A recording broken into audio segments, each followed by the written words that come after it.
আমার ভাইজান, আমার বন্ধুরা, আল্লাহ নবীর সাহাবারা প্রশ্ন করলো, নবী গো, দুনিয়া নামক ওই জান্নাতের বাগানের মধ্যে দুনিয়ার কি কোনো সাধারণ ব্যক্তিরা প্রবেশ করতে পারবে?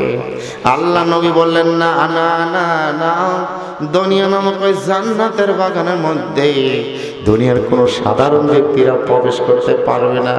আল্লাহ নবী বললেন, সাহাবারা তোমরা শুনে রাখো, তবে শুনে রাখো, কোনো ব্যক্তি যদি সামিয়ানা ওয়া তাআনা আমল করার নিয়তে, গ্রহণ করার নিয়তে, কোনো ব্যক্তি যদি পবিত্র কোরআনুল কারীমের মাহফিলের দিকে রওনা হয়ে যায়, নবী আমার বলেন, আল্লাহ রাব্বুল আলামিন ওই সমস্ত বান্দা বান্দীদেরকে বাড়ি থেকে রওনা হয়ে যাওয়ার সাথে সাথে আল্লাহ রাব্বুল আলামিন তাদের পিছন পিছনে একদল রহমতের ফেরেশতা লাগায়া দেয়। রহমতের ফেরেশতা লাগায়া দেয়। রহমতের ফেরেশতা ওই ব্যক্তিকে লিল্লাহি তাকবীর ধ্বনি দিতে দিতে দিতে দিতে পবিত্র কোরআনুল কারীমের মাহফিলের গেট পর্যন্ত পৌঁছা দেয়। জোরে বলুন সুবহানাল্লাহ। আমার ভাইজান, আমার বন্ধুরা, আমি আপনি যখন জান্নাতের বাগানের গেটের কাছে যখন দাঁড়ায় যাই, আল্লাহ রাব্বুল আলামিনের একদল রহমতের ফেরেশতারা বলে, আল্লাহ আপনি নিজেই ওয়াদা দিয়েছেন কোনো পাপিষ্ট ব্যক্তিকে আপনি জান্নাতের বাগানের মধ্যে ঢুকাবেন না। এখন দেখতেছি কিছু কিছু মানুষেরা তাদের আমলনামায় অসংখ্য গুনার বোঝা নিয়ে জান্নাতের বাগানের ভিতর ঢুকতে যায়। ও আল্লাহ, তাদেরকে কি জান্নাতের বাগানের মধ্যে ঢুকায় দেব?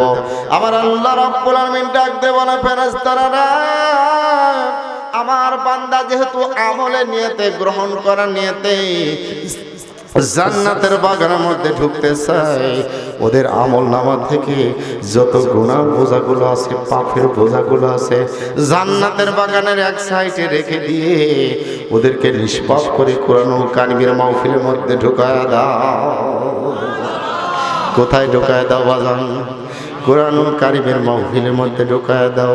আমার সোনার ভাইজান, আমার বন্ধুরা, আমার কোরআনুল কারীমের মাহফিল শুনতে শুনতে রাত 12টা বেজে যায়, রাত 2টি বেজে যায়, রাত 1টা বেজে যাওয়ার পর যখন শেষ মোনাজাত হয়ে যায়, আমি আপনি যখন বাড়ির দিকে রওনা হয়ে যাই, আল্লাহ রাব্বুল আলামিনের ফেরেশতারা ডাক দিয়ে বলে, আল্লাহ আপনার এই গুনাহগার বান্দারা কোরআনুল কারীম শোনার পর গ্রহণ করার নিয়তে, আমল করার নিয়তে, শিখার নিয়তে এখানে এসেছিল, এখন আবার বাড়ির দিকে যেতে চায়, পূর্বের গুনার বোঝাগুলো কি তাদের আমলনামার উপর লিখে দেব? আবার আল্লাহ রাব্বুল আলামিন ডাক দিয়ে বলে, ফেরেশতারা, আমার বান্দা যেহেতু আমল করার নিয়তে, গ্রহণ করার নিয়তে, আমার বান্দারা যেহেতু গভীর রাত পর্যন্ত জেগে জেগে শীতের দিনে মাটির, ঠান্ডা মাটির উপর বসে বসে কোরআনুল কারীম শুনে এখন বাড়ির দিকে যায় আমল করার জন্য, ফেরেশতারা তোমার সাক্ষী থেকো, আমি আল্লাহ রাব্বুল আলামিন রহমান নামের ওসিলায় আমি আল্লাহ রাব্বুল আলামিন ওই সমস্ত বান্দা বান্দীদের আমলনামা থেকে যত গুনার বোঝাগুলো জান্নাতের বাগানের এক সাইডে রেখে দেওয়া হয়েছিল, আমি আল্লাহ রাব্বুল আলামিন তাদের গুনার বোঝাগুলো নেকির বোঝা বানায় দিলাম। এই নেকির বোঝাগুলো নিয়ে ওদের বাড়িতে যেতে দাও। সুবহানাল্লাহ। তাহলে কোরআনুল কারীমের মাহফিলে বসে লাভ আছে না ক্ষতি আছে? অবশ্যই লাভ আছে। আমার ভাইজান, আমার বন্ধুরা, সেই কোরআনুল কারীমের মাহফিলের মধ্যে বসে কোরআনুল কারীমের কথাগুলো আমরা শুনি, কিন্তু আমল করি না। কথা ঠিক কিনা? এমন একটা জান্নাতের বাগানের মধ্যে বসেছি বাজান, এখানে আলেম ওলামারা কিসের কথা বলে? আর হযরত বলেন কিসের কথা বলে? কোরআন এবং হাদিসের কথা বলে। এই কোরআনুল কারীমের কত বড় দাম, কোরআনুল কারীমের যে কত বড় মর্যাদা, আমরা কি তা জানি? আপনারা আমাকে এই জায়গায় বসতে দিয়েছেন, আমার ভিতর কিছুটা খুলে কোরআন আছে নাকি? এই জন্য আপনারা পাবনা থেকে ডেকে নিয়ে আসে রাত প্রায় 12টা বেজে গেছে, এমন একটা মুহূর্তে আমাকে চেয়ার দিয়েছেন, আমাকে বসতে দিয়েছেন, কারণ কোরআন আছে। এই কোরআন থাকার কারণে আমাকে ইজ্জত করেছেন।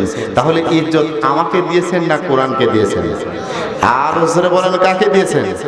কোরআনকে দিয়েছেন। তাহলে যাদের ভিতর কোরআন আছে, আল্লাহ রাব্বুল আলামিন তাদেরকে ইজ্জত বাড়িয়ে দেওয়ার মালিক কে? আল্লাহ। আমার সোনার ভাইজান, আমার বন্ধুরা, আমার সেই জন্য যাদের ভিতরে কোরআন আছে, আল্লাহ তাদের এমনিতে ইজ্জত বেড়ে যায়। কথা ঠিক কিনা? আমার ভাইজান, আমার বন্ধুরা, সেই জন্য কোরআনের সাথে যদি একটা মার্কিন কাপড় থাকে, থাকে কি না, মরার থাকে। এই যে কাপড় দিয়ে একটা মরণ বানায় দিয়েছে, এই কোরআনুল কারিমের মরারটা যদি আপনি রাস্তাঘাটে পড়ে থাকতে দেখেন, আপনার কলিজার মধ্যে আপনার আঘাত লাগবে কিনা? কারণ আপনি মনে মনে ভাববেন এই মরানটা কোরআনুল কারিমের সাথে গভীর সম্পর্ক ছিল, কোরআনুল কারিমের সাথে বন্ধুত্ব হয়ে গিয়েছিল। কারণ কোরআনকে আমরা যেভাবে মহাব্বত করি, কোরআনুল কারিমের সাথে মার্কিন সাদা কাপড়কেও আমরা প্রায় ওই রকম মর্যাদা দেই। জোরে বলুন কথা ঠিক কিনা? আমি আপনাদের কাছে প্রশ্ন করতে চাই, ওই মার্কিন কাপড়টার দাম কিসের জন্য বেড়েছে? কোরআনুল কারিমের জন্য বেড়েছে। আমার সোনার ভাইজান, আমার বন্ধুরা, আমার একটা হাফেজ সাহেব 7 বছর 8 বছর 3 বছর 6 মাস 1 বছর ধরে পবিত্র কোরআনুল কারিম মুখস্থ করে। মুখস্থ করার পর কোরআনুল কারিমটা বুকের ভিতর ধারণ করে। কথা ঠিক কিনা? এই পৃথিবীর ভিতর যত মানুষ আছে, আল্লাহ রাব্বুল আলামিনের রাসূল বলেছেন, খায়রুকুম মান তাআল্লামাল কুরআন ওয়া আল্লামা। যে ব্যক্তি কোরআন শেখে এবং মানুষদেরকে শিক্ষা দেয়, আল্লাহ রাব্বুল আলামিন রাসূল বলেছেন, ওই ব্যক্তিরা হচ্ছে সমস্ত মানুষের মধ্যে উত্তম মানুষ। কথা ঠিক কিনা? তাহলে ওই হাফেজ সাহেবের কলিজার মধ্যে কি আছে? কোরআন আছে। তাহলে কোরআনকে সম্মান করি না, ওই লোকটাকে সম্মান করি? কোরআনকে সম্মান করি। কাজেই বাজান, আমি আপনি কোরআন দিয়ে জীবন গড়াতে চাই। এই কোরআন, এই প্রস্তাবের পক্ষে কারা কারা রাজি আছেন? হাত উঠায় দেখা দেন। লিল্লাহি তাকবীর। আল কোরআনের আলো, আল হাদিসের আলো। আমার সোনার ভাইজান, আমার বন্ধুরা, এবার পবিত্র কোরআনুল কারিমের আলো ঘরে ঘরে জ্বালাতে হবে না, পবিত্র কোরআনুল কারিমের আলো সংসদ ভবনে জ্বালাতে হবে। কারা কারা রাজি আছেন দেখি? সাহস কাদের বুকে? হাত উঠায় দেখা দেন তো। সবাই রাজি? তাতে এই বছরেই তো সংসদে কোরআন চলে যাবে। কে ভাই? এই বছরেই সংসদে কোরআন চলে যাবে। যদি সবাই রাজি হয় তাহলে যাবে। আর যদি কিছু কিছু মানুষ যদি মুনাফিকি করি, যাবে ভাই? কি ভাই যাবে? তাহলে পবিত্র মাহে রমজান মাসে পিএসসি কোরআনের আলো একটা প্রোগ্রাম হয় মাহে রমজান মাসে। আমি একটা প্রোগ্রামে লাইভ প্রোগ্রাম দেখতেছিলাম, তে হঠাৎ করে উপস্থাপকের কাছে মানে উন্মুক্ত প্রশ্ন করার সুযোগ আছে। টেলিফোন নাম্বার দেওয়া থাকে টিভির মানে পর্দার নিচে, স্ক্রিনের টেলিফোন নাম্বার দেয় যে আপনার মন্তব্য প্রকাশ করুন, আমাদের অনুষ্ঠানটি ভালো লাগলে আপনি লাইক কমেন্ট করুন। কি ভাই লেখা থাকে না? হঠাৎ করে একজন হিন্দু ব্যক্তি উপস্থাপকের কাছে প্রশ্ন করতেছে, হুজুর আপনাদের কোরআনুল কারিমের তেলাওয়াতটা আমার কাছে খুব ভালো লাগে। সুবহানাল্লাহ। বলতেছে তারপরে কি বলেন? কি বলতেছেন? বলতেছে আমি কোরআনুল কারিমের তেলাওয়াত শুনে আমি মুগ্ধ হয়ে আমি ইসলাম ধর্ম গ্রহণ করতে চাই। যে বলেন সুবহানাল্লাহ। তাহলে কোরআনুল কারিমের স্পষ্ট মুজিজা এখনো অব্যাহত আছে, কিয়ামত পর্যন্ত অব্যাহত থাকবে। কথা ঠিক কিনা? লোকটি উপস্থাপক বলতেছে, এখন আপনি আমাদের প্রোগ্রাম শেষে আপনাদের এলাকায় আলেমদের সাথে যোগাযোগ করেন। অন্য ধর্ম থেকে আমাদের ধর্ম আসতে হলে কিছু সিস্টেম মেইনটেইন করে আসতে হয়। আপনি যোগাযোগ করেন আপনাদের এলাকার আদালতের মাধ্যমে আপনি ইসলাম ধর্ম গ্রহণ করতে পারবেন। আপনাকে কেউ জোরপূর্বক করে থাকলে আপনার এটা করা দরকার না। আপনি ইচ্ছা করে, আমি আমার ইচ্ছায়। কোরআনুল কারিমের মুজিজা এখনো আছে, কিয়ামত পর্যন্ত থাকবে। কথা ঠিক কিনা? তাহলে কোরআন শুনতে কিন্তু ভালো লাগে। ভালো লাগে না? কোরআন শুনতে কিন্তু আমাদের খুবই ভালো লাগে। কোরআন শুনেছেন, এই কোরআনুল কারিমের কাছে যারা এসেছে তারা খারাপ মানুষ থেকে ভালো মানুষ হয়ে গেছে। হয়ে যায় নাই? অর্ধ পৃথিবীর খলিফা হযরত ওমর রাদিয়াল্লাহু তাআলা আনহু, উনি এই পৃথিবীর ভিতর সবচেয়ে খারাপ মানুষ ছিলেন না? এমন খারাপ মানুষ ছিলেন যে রাসূলের মাথা আনার জন্য তৈরি হলো এবং খোলা রাঙা তরবারি নিয়ে আল্লাহ রাসূলের মাথা আনার জন্য গেলেন। কিন্তু কোরআনুল কারিমের সহবতের কারণে আল্লাহ তাকে হিদায়াত দান করলেন। সুবহানাল্লাহ। তাহলে অর্ধ পৃথিবীর খলিফা আমিরুল মুমিনিন তিনি একদিন ফজরের নামাজ পড়ার পর চিন্তা করতেছেন যে এই কোরআনুল কারিম এর কারণে আমি ওমরকে সোনার মানুষ বানায় দিল, আমি ওমর রাদিয়াল্লাহু তাআলা আনহু এই কুরআনুল কারীমকে একটু দেখতে চাই। সুবহানাল্লাহ। কি করতে চাই? দেখতে চাই। আচ্ছা বলেন তো দেখি, কোরআন কি দেখা যায় না? অর্ধ পৃথিবীর খলিফা চিন্তা করতেছেন কোরআন কি জিনিস, প্র্যাকটিক্যাল জিনিস আমি দেখতে চাই। তাহলে অর্ধ পৃথিবীর খলিফা হযরত ওমর কোরআনকে দেখার জন্য কোনো মাদ্রাসাতেও যায় নাই বাজান। মাদ্রাসা গেছে? অর্ধ পৃথিবীর খলিফা কোরআনকে দেখার জন্য কোনো মাদ্রাসাতেও যায় নাই, কোনো মসজিদে যায় নাই, কোনো হাফেজ সাহেবের কাছেও যায় নাই। অর্ধ পৃথিবীর খলিফা কোরআনকে দেখার জন্য কোনো কারি সাহেবের কাছেও যায় নাই। আরবের বিস্তীর্ণ মরুভূমির পথ দিয়ে অর্ধ পৃথিবীর খলিফা রওনা দিয়েছে। সুবহানাল্লাহ। আমার সোনার ভাইজান, আমার বন্ধুরা, আমার অর্ধ পৃথিবীর খলিফা কোরআন দেখবেন পরন্ত বিকাল বেলা, একবার ফজর থেকে শুরু করে বিকাল হয়ে গেছে, দুই পাহাড়ের গিরিপথের মধ্যে তিনি হাঁটা শুরু করছেন। আমার ভাইজান, আমার বন্ধুরা, না অর্ধ পৃথিবীর খলিফা হাঁটতেছেন, এমন সময় দেখতেছেন দুই পাহাড়ের মাঝে গিরিপথ, গিরিপথের মধ্যে দিয়ে একটা সুদর্শন একটা মেয়ে ধীর গতিতে হেঁটে আসতেছে। জোরে বলুন সুবহানাল্লাহ। কোন গতিতে হাঁটতেছে? ধীর গতিতে হাঁটতেছে। মেয়েরা ধীর গতিতে হাঁটবে নাকি জোরে জোরে হাঁটবে? আর জোরে বলেন, একটু জিকির করেন লা ইলাহা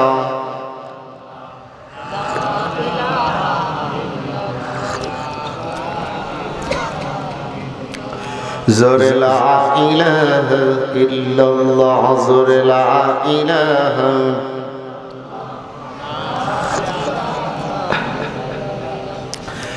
লা ইলাহা ইল্লাল্লাহ, জোরে লা ইলাহা লা ইলাহা ইল্লাল্লাহ মুহাম্মাদুর রাসূলুল্লাহ।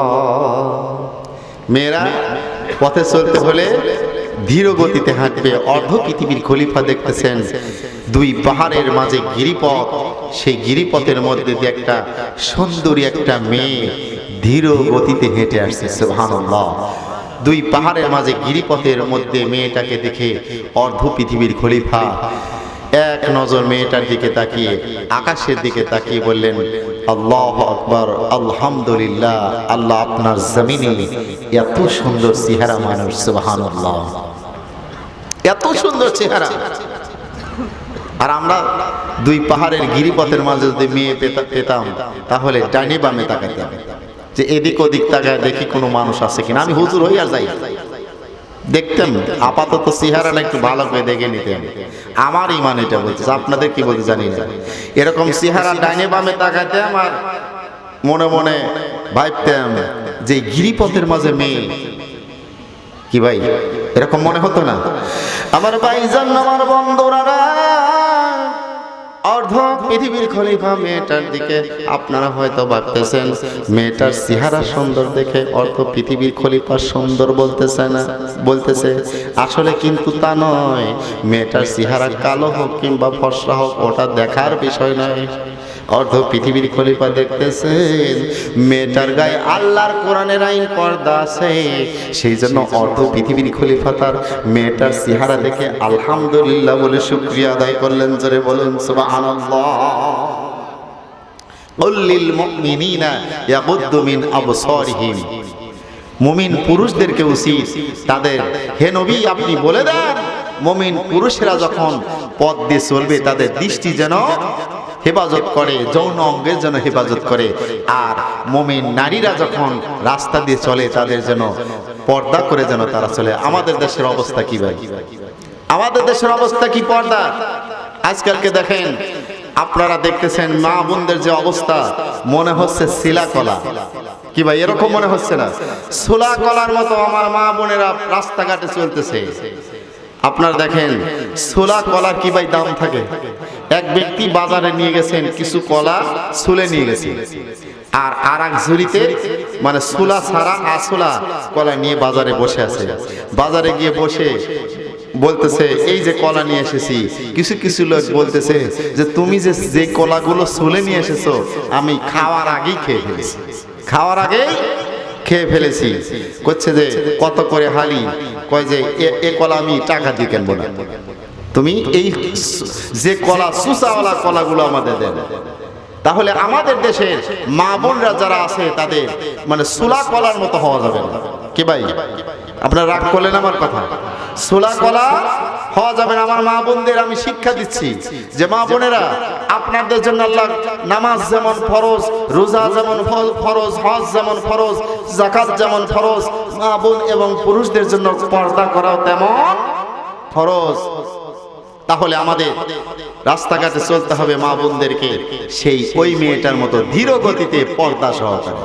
ওমর ফারুক কোরআন দেখছেন কিনা জোরে বলেন, আর জোরে বলেন কোরআন কি দেখেছে? কারণ ওমর ফারুক কোরআন দেখার জন্য গিয়েছে, কোরআন কিন্তু তার সাথে দেখা হয়েছে। সুবহানাল্লাহ বলেন। আমার ভাইজান, আমার বন্ধুরা না, অর্ধ পৃথিবীর খলিফা বলতেছে, মা দুই পাহাড়ের গিরিপথের মাঝে তুমি কি করো?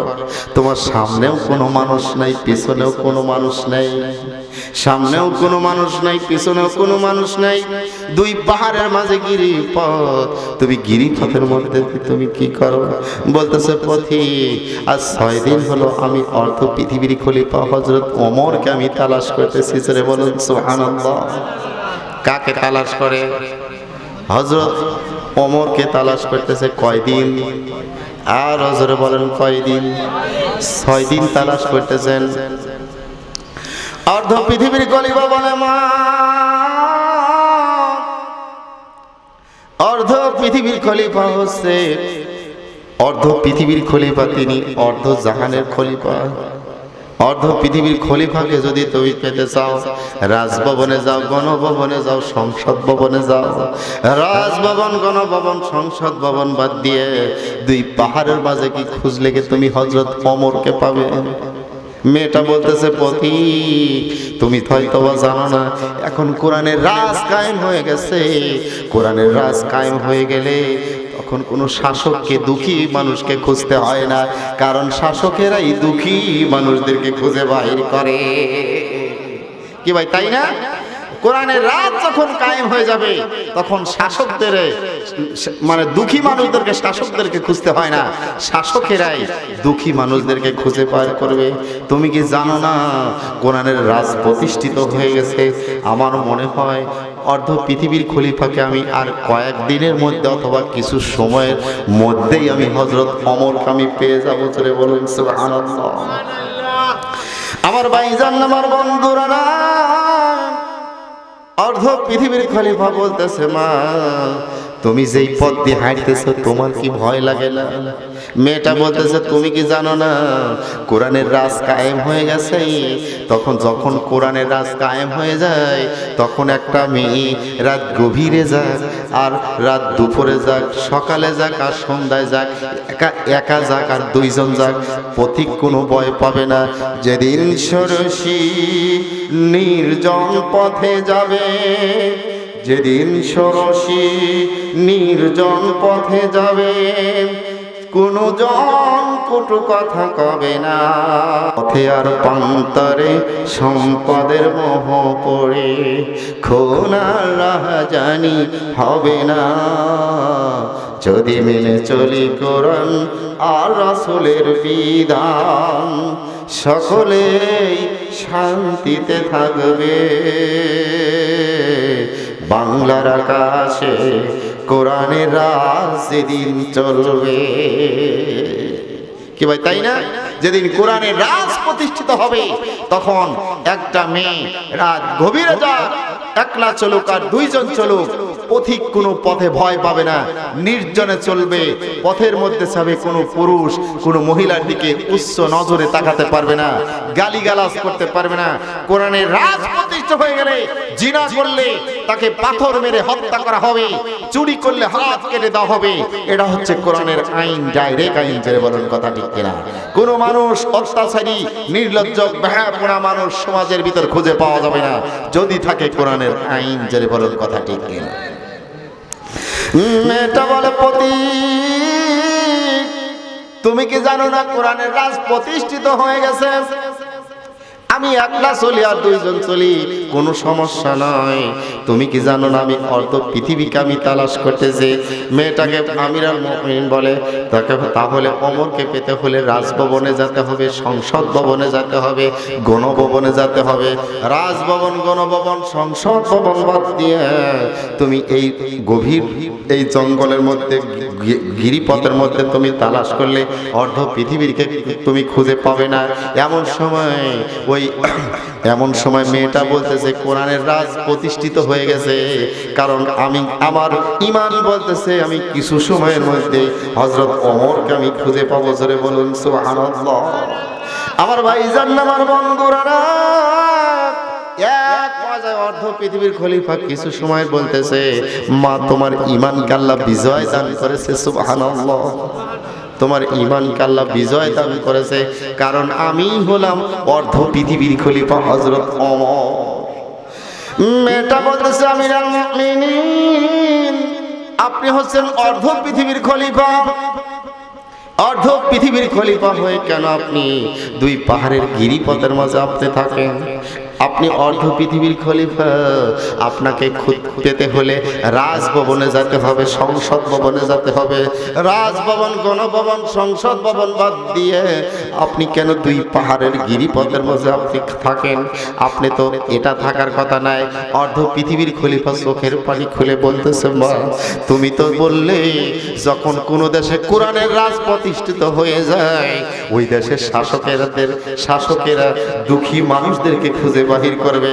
আমি একজন দুঃখী মানুষদেরকে তালাশ করতেছি, আমি তোমাকে পেয়ে গেছি। মেয়েটা বলতেছে আমিরুল মুমিনিন, আপনি ঠিকই বলেছেন, আমি একজন দুঃখী মানুষ। জোরে বলুন কি মানুষ? দুঃখী মানুষ। অর্ধ পৃথিবীর খলিফার কাছে মেয়েটি বলতেছে আমিরুল মুমিনিন, আমি আজ 6 দিন হলো আপনাকে তালাশ করতেছি, আমি একজন দুঃখী মানুষ। মেয়েটার কাছে আমিরুল মুমিনিন বলে, মা তুমি দুঃখী মানুষ কিসের জন্য? কয় 6 বছর বয়সে আমি ঈমান গ্রহণ করেছি, 12 বছর জেলখানার ভিতর বন্দী ছিলাম। কয় বছর? 12 বছর জেলখানার মধ্যে বন্দী ছিলাম। 6 বছর বয়সে আমি ঈমান গ্রহণ করার পর আমার 12 বছর জেলখানার ভিতর আমার বন্দী ছিলাম। যখন কোরআনের রাজ প্রতিষ্ঠিত হয়ে গেছে, ওই সময় জেলখানার তালা খুলে দেওয়া হয়েছে, আর আমি ওই সময় থেকে আমি অর্ধ পৃথিবীর খলিফা ওমরকে আমি তালাশ করতেছি। আপনাকে আমি পেয়েছি, আমি হচ্ছে একজন দুঃখী মানুষ, আমি একটু আপনার কাছে আশ্রয় চাই। জোরে বলুন সুবহানাল্লাহ। কি চাই? আরো জোরে বলুন কি চাই? আশ্রয় চাই। অর্ধ পৃথিবীর খলিফা বলতেছে, মা তুমি হয়তো জানো না, আমি ওমর তোমাকে আশ্রয় দিতে পারবো না। কি দিতে পারবো না? আশ্রয় দিতে পারবো না। মেয়েটা বলে আমিরুল মুমিনিন, আপনি হচ্ছেন অর্ধ পৃথিবীর খলিফা। অর্ধ পৃথিবীর খলিফা হওয়ার পর আমি আপনার কাছে একটু আশ্রয় চাইলাম, আর আমাকে আশ্রয় দিবেন না, কারণটা কি? আপনি খুব নামি দামি একজন বাদশাহ, আপনি অর্ধ পৃথিবীর খলিফা হওয়ার পরেও কেন আপনি আমাকে আশ্রয় দিবেন না? আমিরুল মুমিনিন বলে, মা তুমি হয়তো জানো না, আমি তোমাকে আশ্রয় দিতে পারবো না, আমি তোমাকে আশ্রয় দিতে পারবো না। মেয়েটা বলে আমিরুল মুমিনিন, এত সময় ভালো ভালো কথা আপনার কাছ থেকে শুনলাম, আর আমি সামান্য একজন মেয়ে মানুষ, আমাকে আপনি আশ্রয় দিবেন না, কারণটা কি? আমিরুল মুমিনিন বলে, মা ইসলাম কাউকে কোনো আশ্রয় দেয় না, ইসলাম মানুষকে অধিকার দেয়। জোরে বলুন কি দেয়? আর জোরে বলেন কি দেয়? ইসলাম মানুষকে অধিকার দেয়। আমি তোমাকে অধিকার দিতে চাই। অধিকার বোঝেন, যেটা মানুষের প্রাপ্য অধিকার, তাকে পুরোপুরি বুঝিয়ে দেওয়ার নাম হচ্ছে অধিকার। আমি মেসাল দিতে গেলে সময় লাগে। আমি তোমাকে অধিকার প্রতিষ্ঠিত করতে চাই। এই বয়সে তোমার সবচেয়ে বড় অধিকার হচ্ছে তুমি 6 বছর বয়সে তুমি ঈমান গ্রহণ করেছো, 12 বছর তুমি জেলখানার ভিতর তুমি বন্দী ছিলে। 6 আর 12 হচ্ছে 18 বছর। একটা 18 বছর মেয়েটার সবচেয়ে বড় অধিকার হচ্ছে ভালো দেখে একটা ছেলের সাথে তোমার বিয়ে দেওয়া। ইসলাম তোমাকে এটা অধিকার দিয়েছে। জোরে বলুন কথা ঠিক কিনা? কিবা আলোচনা চলবে নাকি মোনাজাত করে দেবো? হ্যাঁ হ্যাঁ মোনাজাত করে দেবো? হালকা একটু চলাবো। মানে বেশি রাখছে না, তাই না? অল্প কিছু সময় চলায় বন্ধ করে দিয়েছে, অল্প 10 মিনিট 20 মিনিট। ও ফজরের নামাজ পর্যন্ত না ভাই, ফজরের নামাজ পড়া লাগবে আর কি, সেই কথা। ও যাই না, ধরেন 12:30 তো বাইজে গেছে, বুঝছেন? 12:30 মিনিট 10 চলাবো। অর্ধ পৃথিবীর খলিফা বলতেছে, মা আমি তোমাকে আশ্রয় দেব না, তোমাকে অধিকার প্রতিষ্ঠিত করতে পারবো, কারণ তোমার বয়স এখন 18 বছর।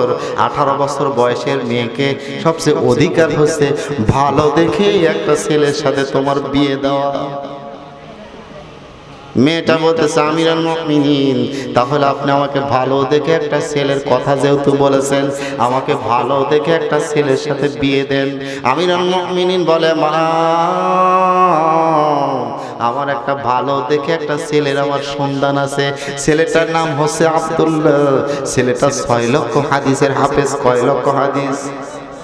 6 লক্ষ হাদিসের হাফেজ, কোরআনুল কারীমের হাফেজ। ছেলেটার বয়স 23 বছর। ছেলেটার বাবার নাম হচ্ছে আমিরুল মুমিনিন, অর্ধ পৃথিবীর খলিফা। আমিরুল মুমিনিন অর্ধ পৃথিবীর খলিফা আব্দুল্লাহর সাথে তোমার আমি বিয়ে দিয়ে তোমার অধিকার প্রতিষ্ঠা করতে চাই। মেয়েটা বলে, আমিরুল মুমিনিন, আপনার সন্তান আব্দুল্লাহর চাইতে কি ভালো কোনো ছেলে দুনিয়ার ভিতর নাই? আমিরুল মুমিনিন বলে, মা আমার জানা মতে আব্দুল্লাহর চাইতে আমার জানা মতে কোনো যোগ্যতা সম্পন্ন ছেলে তো আমি জানি না। আমার সন্তান আমার আব্দুল্লাহকেই তুই বিয়ে করবে মা, জানা নাই আমার। তবে তুমি যদি জানো, তুমি যদি একটু পরিচয় দিতে পারো, তাহলে আমি তার কাছে আমি ঘটক হয়ে যেতে পারি। আমার সোনার ভাইজান, আমার বন্ধুরা, আমার অর্ধ পৃথিবীর খলিফা যখন এই কথা বলতেছে, মেয়েটা বলতেছে, আমি লোকটা আমি তার পরিচয় জানি। তাহলে তুমি বলো। আমার ভাইজান, আমার বন্ধুরা, অর্ধ পৃথিবীর খলিফা যখন এই কথা জিজ্ঞাসা করে, মেয়েটা বলতেছে, আমিরুল মুমিনিন, তবে আমি ছেলেটার চিনি না, ছেলেটার পরিচয় আমি জানি। ছেলেটার নাম হচ্ছে হুসাইন। আমি ওই হুসাইনের সাথে আমি বিয়ে বুঝতে চাই। জোরে বলুন সুবহানাল্লাহ।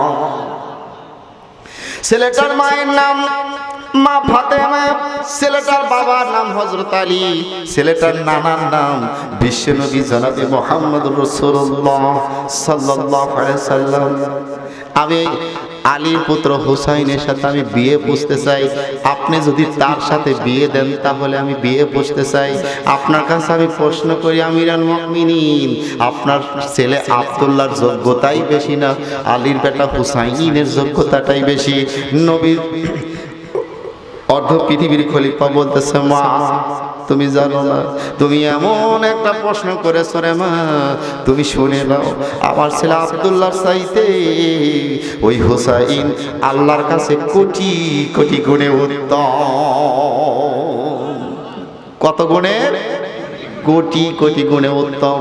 তুমি যেহেতু হুসাইনকে তুমি পছন্দ করো, আমার আব্দুল্লাহকে যেহেতু তুমি পছন্দ করো না, আমি জানি। মেয়েটা বলতেছে, আমিরুল মুমিনিন, আপনি যেহেতু একটা কথা বলেছেন, ভালো ছেলের কথা বলেছেন, তাহলে দুইটা ছেলের মধ্যে আপনি পার্থক্য করেন, কোনটা ছেলে ভালো। ওই ভালো ছেলের সাথে আমি বিয়ে বসতে চাই। মেয়েটা বলতেছে, আমিরুল মুমিনিন, ওই আমি হুসাইনের সাথে বিয়ে বসতে চাই। আপনি আমার পক্ষ থেকে হুসাইনের আব্বার কাছে আপনি প্রস্তাব নিয়ে যেতে পারেন। আমার সোনার ভাইজান, আমার বন্ধুরা, আমার মেয়েটাকে আশ্রয় রাখি, একটা নিরাপদ জায়গাতে আশ্রয় রাখার পর হাঁটি হাঁটি পা পা করে, হাঁটি হাঁটি পা পা করে, হাঁটি হাঁটি পা পা করে পরন্ত বিকাল বেলায় হযরত আলীর দরবারে আমিরুল মুমিনিন দরজার সামনে দাঁড়ায়া একটা আয়াত তেলাওয়াত করতেছেন, আম্মাস-সাইলা ফালা তানহার, আম্মাস-সাইলা ফালা তানহার। আমার ভাইজান, আমার বন্ধুরা, অর্ধ পৃথিবীর খলিফা এই ফকিরের আয়াতটা যখন তেলাওয়াত করে দরজার সামনে দাঁড়ায় দেয়, এখন ভিতর থেকে হযরত আলী রাদিয়াল্লাহু তাআলা আনহু দরজা খুলে দেখার পর অর্ধ পৃথিবীর খলিফা হযরতে আলী মাথা নিচু করে দাঁড়িয়ে আছে। জোরে বলুন সুবহানাল্লাহ। একটু জিকির করেন লা ইলাহা লা ইলাহা ইল্লাল্লাহ। জোরে লা ইলাহা লা ইলাহা ইল্লাল্লাহ।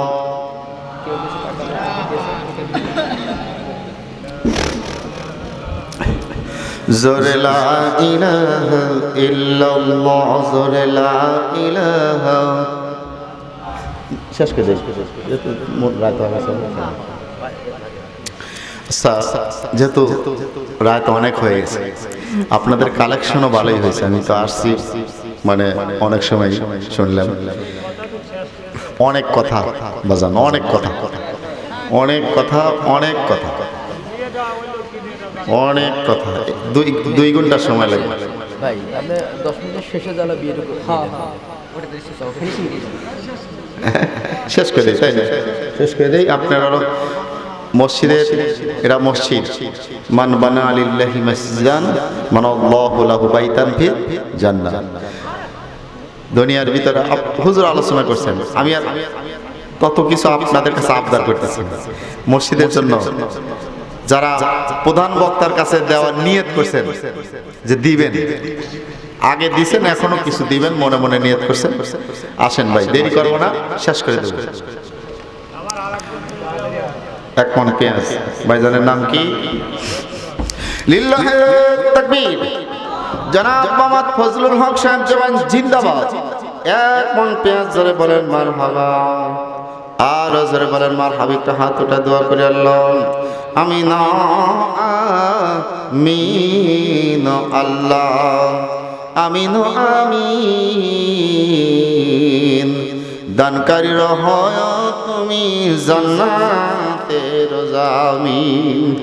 আয় রব্বুল আলামিন, আমার ভাইজান ফজলুল হক, রাত গভীর হয়ে গেছে আল্লাহ, আল্লাহ আপনার ঘর মসজিদের জন্য এক মন পেঁয়াজ লেখা দেয়, পূর্বেও দান করেছে আল্লাহ।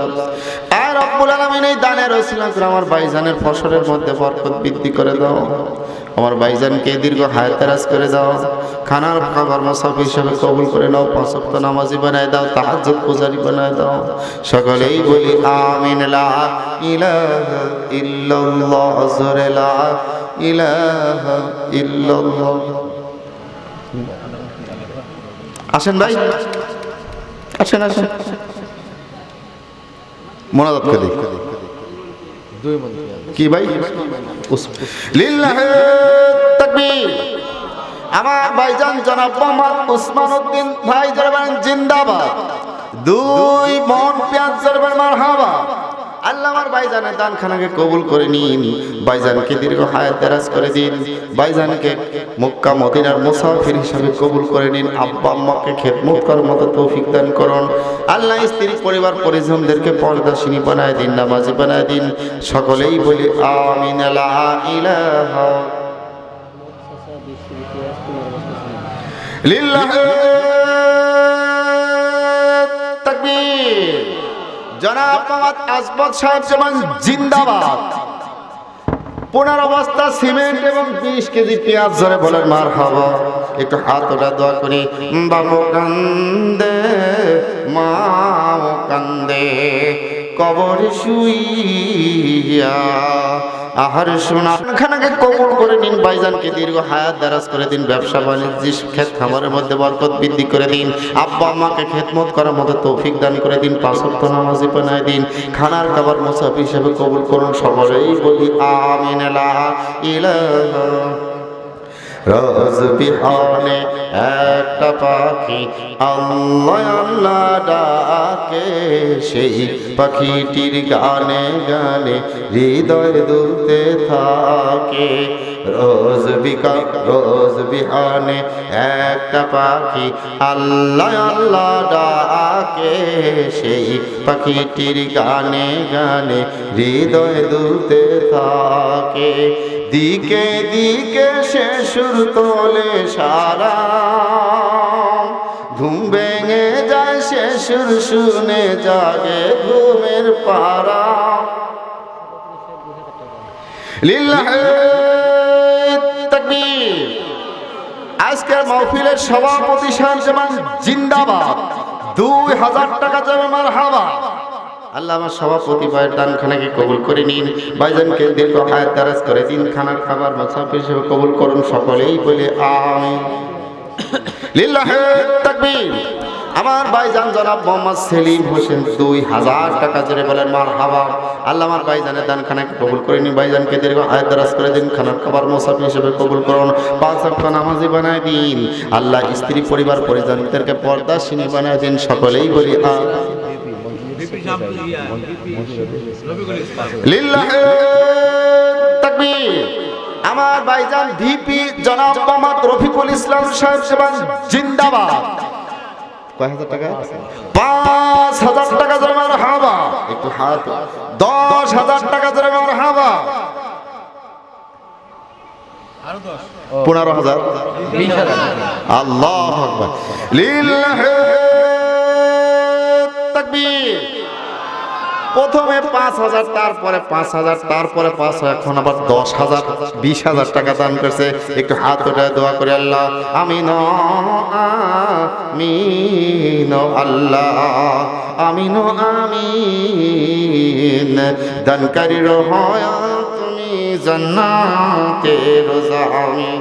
আল্লাহ আমার ভিপি ভাই আল্লাহ আল্লাহ 20,000 টাকা গভীর রজনীতে দান করে আল্লাহ। আয় রব্বুল আলামিন আমার ভিপি ভাইয়ের দানখানাকে কবুল করে নিন, ভাইজানের আব্বা আম্মাকে আল্লাহ দীর্ঘ হায়াত দারাজ করে দিন, আল্লাহ খানার খাবার মুসাফির হিসেবে কবুল করুন, 5 ওয়াক্ত নামাজি বানায় দিন, তাহাজ্জুদ পূজারী বানায় দিন। আল্লাহ স্ত্রী পরিবার পরিজনদেরকে পর্দাশীনী বানায় দিন, ইসলামের উপর অটল থাকার মতো তৌফিক দান করুন, সকলেই বলি আমিন। লা ইলাহা লিল্লাহি তাকবীর।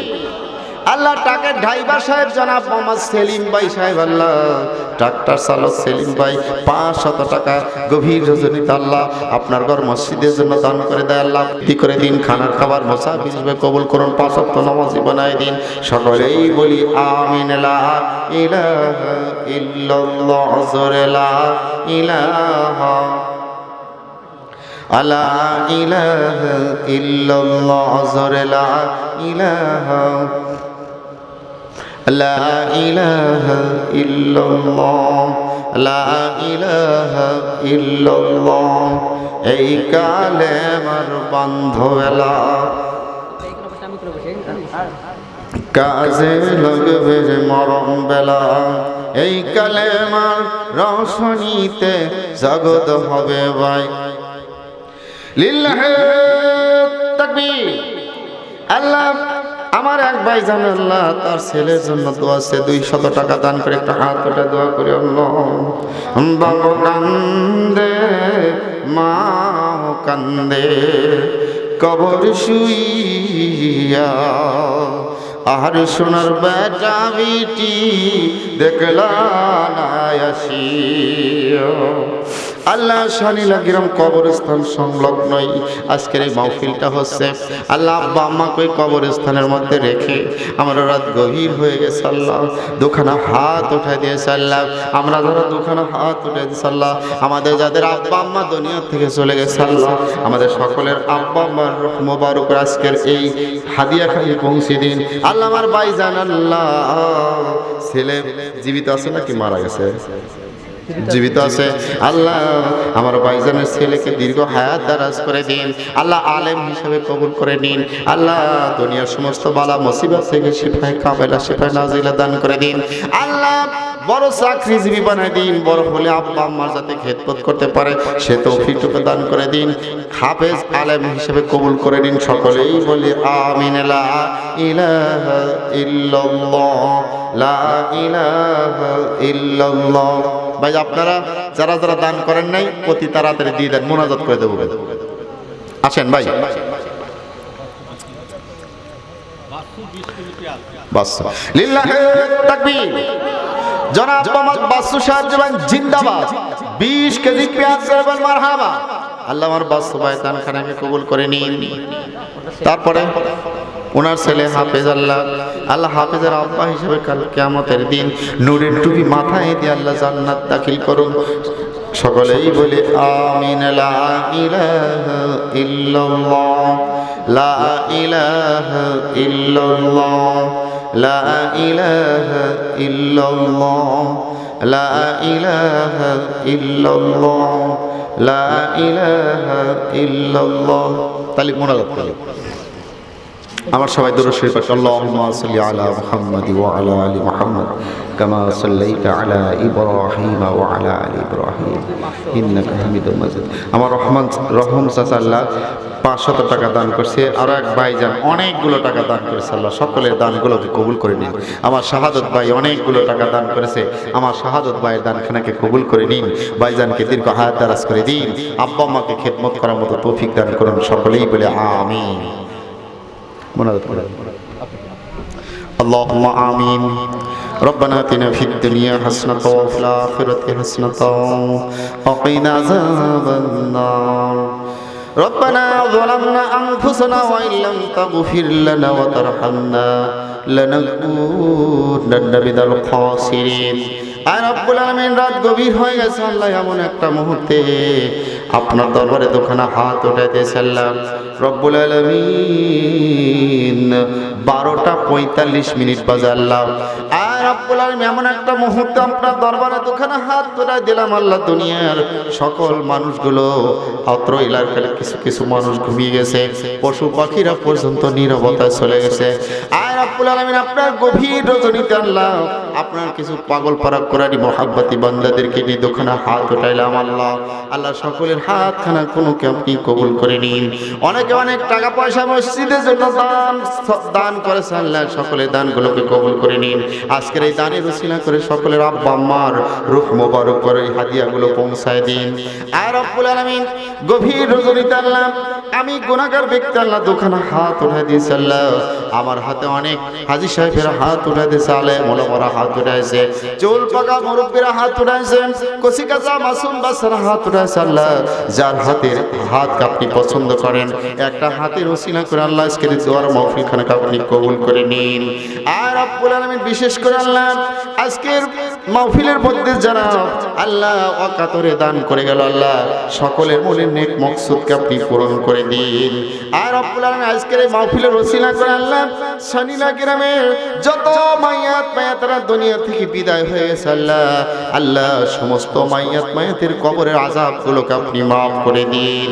আর রব্বুল আলামিন গভীর রজনীতে আমাদের আব্বা আম্মা যারা চলে গেছে আল্লাহ আব্বা আম্মাকে আল্লাহ মাফ করে দিন। যাদের আব্বা আম্মা জীবিত আছে আল্লাহ, যাদের আব্বা আম্মা জীবিত আছে আল্লাহ আব্বা আম্মাকে খেদমত করার মতো তৌফিক দান করে দিন। আর রব্বুল আলামিন এই মুহূর্তে আমি শুনতে পেলাম আজকের মাহফিলে আল্লাহ দ্বিতীয় মাত্র এলাকার কৃতি সন্তান আল্লাহ আমার অত্যন্ত মহাব্বতী ভাইজান আল্লাহ হযরত মাওলানা মুহাম্মদ সাইফুদ্দিন ইয়াহিয়া সাহেবের আল্লাহ শ্বশুর আল্লাহ দুনিয়া থেকে চলে গেছে আল্লাহ। আর রব্বুল আলামিন আমার সাইফুদ্দিন ভাইয়ের শ্বশুরের কবরের কবরটাকে আপনি জান্নাতের টুকরা বানায় দিন। আমার ভাইজানকে আল্লাহ যেইভাবে দ্বীনের খেদমত করতেছে আল্লাহ শরীর সুস্থ ভালো রেখে আল্লাহ।